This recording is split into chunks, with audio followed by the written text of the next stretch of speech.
estamos aqui com a professora Yuli de laboratório. Bem-vinda, professora. Obrigada. Bom, hoje vamos fazer algumas perguntas sobre a sua opinião em relação à busca pelo conhecimento. Será feita perguntas sobre a sua vida profissional. Podemos começar? Vamos começar. Hoje você é professora de laboratório. Quais ramos da ciência você teve que se especializar? Então, eu comecei nessa parte de laboratório, eu ainda estava no ensino médio, né? Então, eu fiz técnico em química, aqui no Salles Gomes, inclusive. Então, eu fiquei 2 anos fazendo técnico, e aí eu fui fazer técnico em enfermagem também. E aí, eu me formei em auxiliar, e aí eu entrei na faculdade de biologia. Aí eu fiz o bacharelado, fiz a licenciatura, e durante toda a faculdade eu fiquei assim, então no laboratório, trabalhando no laboratório dentro da universidade, mas eu também fazia pesquisa com docência, com educação. Então tem tudo isso aí, desde o técnico em química até a graduação.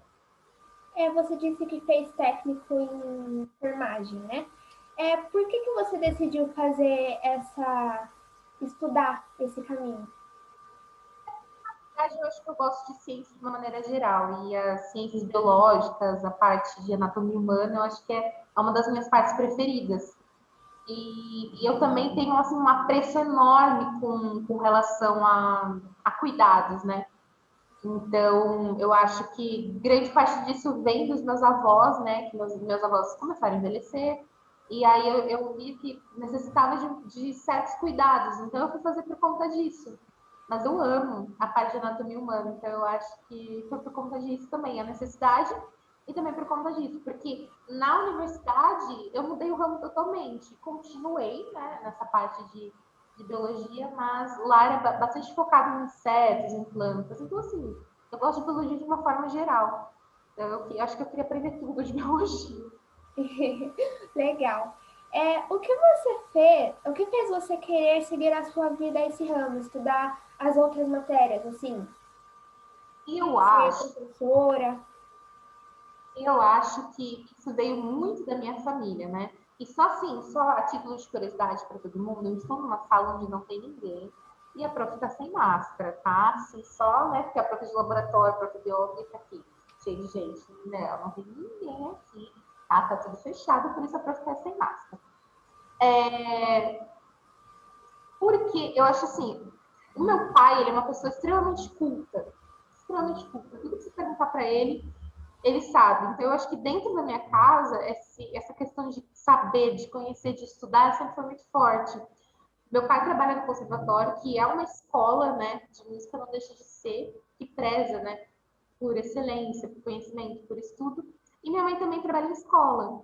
Então, desde pequena, eu acho que eu vivi nessa atmosfera de aprendizado, de conhecimento, de escola mesmo. Então, eu foi sempre muito natural para mim. Então, se você me perguntar hoje o que eu gosto de fazer, eu gosto de estudar.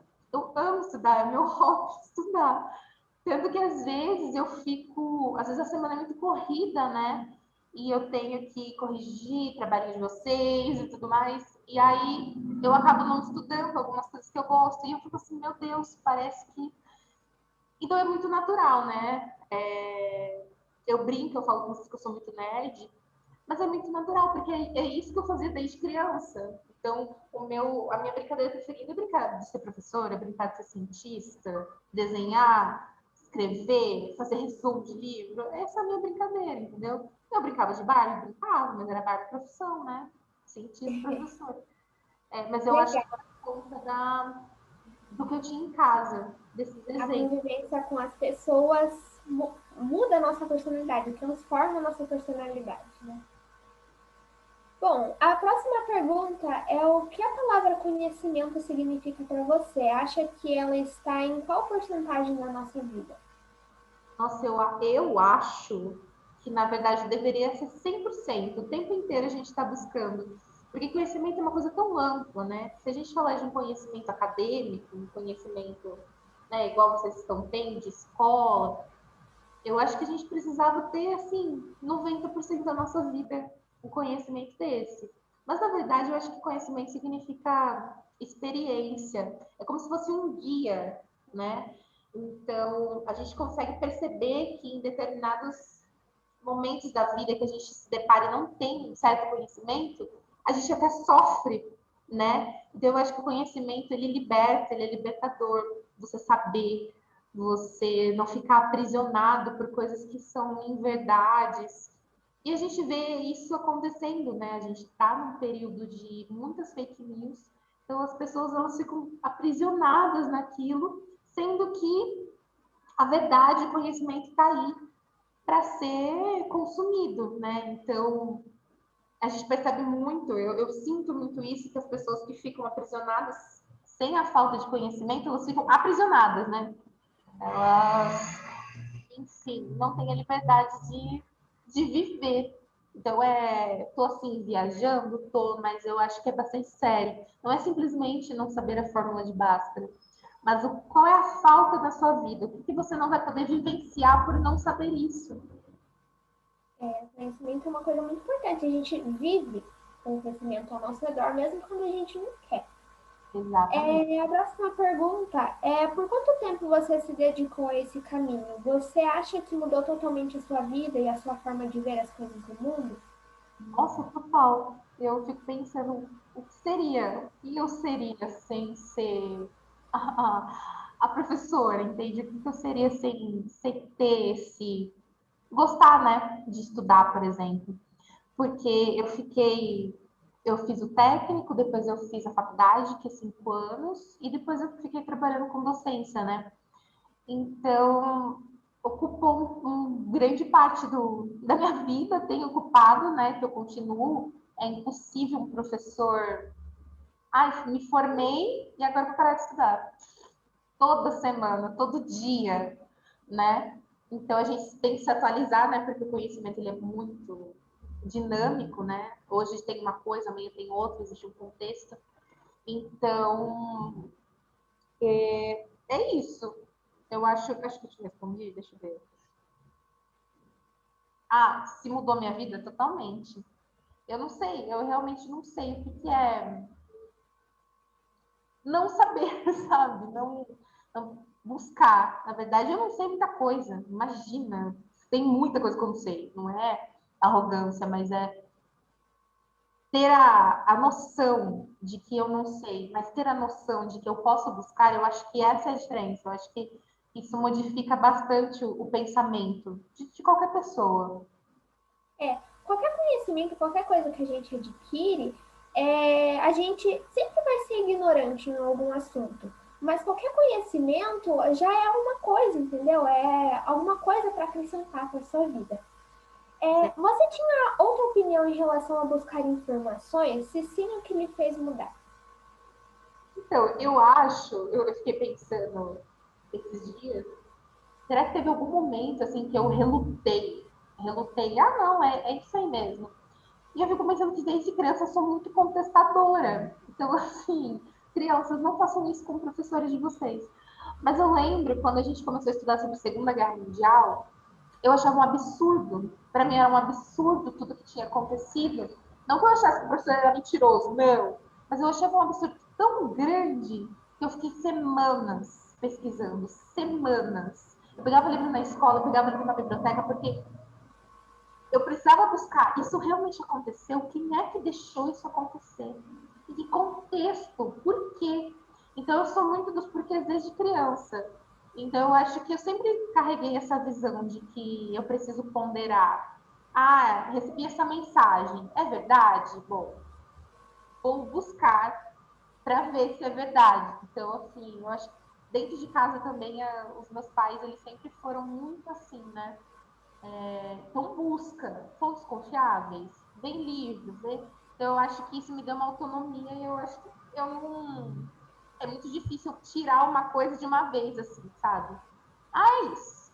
Eu preciso estudar. Eu preciso ver se é isso mesmo. É, o procurar o porquê, mesmo tendo aquela resposta, é muito importante, né? O que você diria para uma pessoa, tanto adulta, tanto criança ou adolescente, para que elas começassem a ter interesse sobre buscar informações? Eu acho que a primeira coisa que uma pessoa tem que buscar é o autoconhecimento. Parece papo de coach, mas não é papo de coach. Como é que você estuda? O que o conhecimento significa para você? Eu acho que às vezes a gente faz umas coisas tão de forma mecânica, né? Ah, estou fazendo isso porque o meu professor mandou. Eu estou fazendo isso porque, mas se eu não fizer isso, eu não arranjo um emprego, o que é uma coisa, né, extremamente impactante. Mas eu acho que a gente devia conhecer por aquilo que eu falei, porque liberta. Você sabe aquilo. Não tem nenhuma pessoa que vai te passar a perna, por exemplo. Você sabe o que fazer com aquilo. Então, eu acho que a primeira coisa é se autoconhecer, né? Quais as dificuldades que eu tenho?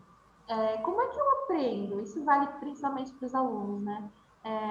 Por que eu estou fazendo isso? Por que isso é importante? Então, eu ficava pensando, quando eu era pequena, ai, professora de matemática, me desculpe, por que eu tenho que aprender básica? E daí, quando eu cheguei na faculdade, eu precisava disso, mas eu vi tantas aplicações, principalmente quando eu vou estudar uma população de animais, né? Então, eu via sentido naquilo. Então, assim, se as pessoas estão começando hoje, primeira coisa, como eu aprendo? O que é mais familiar para mim? O que me deixa, assim, animado em aprender? Né? Porque não é, o processo ele não é natural. Para algumas pessoas mas para algumas pessoas realmente não é tão natural. Às vezes as pessoas elas têm uma certa dificuldade em, sei lá, ficar lendo. Mas de repente pega um videogame, nossa, né? E isso faz parte do processo de aprendizagem. Então eu acho que primeiro de tudo se autoconhecer para daí dar continuidade no estudo. Legal. Sabemos que a busca por informações não é fácil. Há frustrações, dificuldades e às vezes as pessoas não têm apoio da família nem uma estrutura para poder evoluir, para poder adquirir mais conhecimento. Você teve alguma fase da sua vida que você se frustrou, você não teve apoio, ou você quis desistir? Você teve alguma coisa parecida assim na sua vida? Ah, sempre. Começando, assim, eu sou de escola pública, sempre fui. E aí, quando eu passei na faculdade, é uma faculdade muito puxada, né? Todas são, mas enfim. E aí eu tinha muita dificuldade, porque tinha algumas lacunas que não tinham sido preenchidas, principalmente na parte de exatas. Então, eu me via tão distante dos alunos que estavam ali comigo, que passaram, né? Fizeram a mesma prova que eu. Eu tinha uma distância tão grande do ponto de vista de conhecimento mesmo. Falando, nossa, como é que eu consegui disputar uma cadeira com essas pessoas? Então, o nível, ele estava bastante discrepante. Então, eu tinha que estudar muito, muito. Então, assim, essa época da minha vida, eu dormia muito pouco. Eu chegava da faculdade, eu chegava às meia-noite, né? Chegava aqui na cidade. E 4, 5 horas eu estava acordando para estudar. E eu ficava estudando, assim, o tempo que eu tinha, porque eu também estagiava. Essa é uma dificuldade, né, pedagógica que eu tinha, mas a outra dificuldade, eu acho muito importante colocar isso, que é a parte de estrutura. Graças a Deus eu tenho uma família bastante estruturada que me ajudava muito, mas e a estrutura? Porque eu tive que morar fora e eu não tinha estrutura financeira para isso. E se isso influencia totalmente. Porque se eu já acordava cedo para estudar enquanto eu morava aqui, lá eu trabalhava em 2 lugares, né? Lá na faculdade, fazia 2 estágios e ainda tinha a faculdade à noite. Por quê? Porque eu precisava me manter na faculdade. Então, isso faz total diferença. Porque enquanto eu tinha amigos que estavam indo em festas, que tinha tempo livre de curtir a cidade, eu tinha que estudar. Porque o tempo que eu tinha livre era muito pequeno. E se isso influencia, muito. Porque a gente precisa dormir, né? A gente precisa se divertir às vezes, a gente precisa ter qualidade de vida. Então, a estrutura é assim. Hoje, enquanto professora, eu vejo que é impossível cobrar de um aluno somente a matéria, né? Principalmente nessa questão de Covid, como é que eu cobro um aluno que teve 1 milhão de perdas? como é que eu avalio um aluno só pelo que ele me entrega, sendo que a gente está passando por essa pandemia? Então, o contexto, ele influencia muito. Acho que a gente precisa ter uma visão bastante humanizada disso. Hoje tá meio difícil de aprender, mas a gente vai do jeito que a gente pode, né? Bom, professora, muito obrigada pela sua participação, por ter nos ajudado a coletar tantas informações. Muito obrigada. Parabéns por você ter seguido nesse caminho do conhecimento. Muito obrigada por ter nos ajudado aqui. E foi isso. Obrigada, gente. Beijão.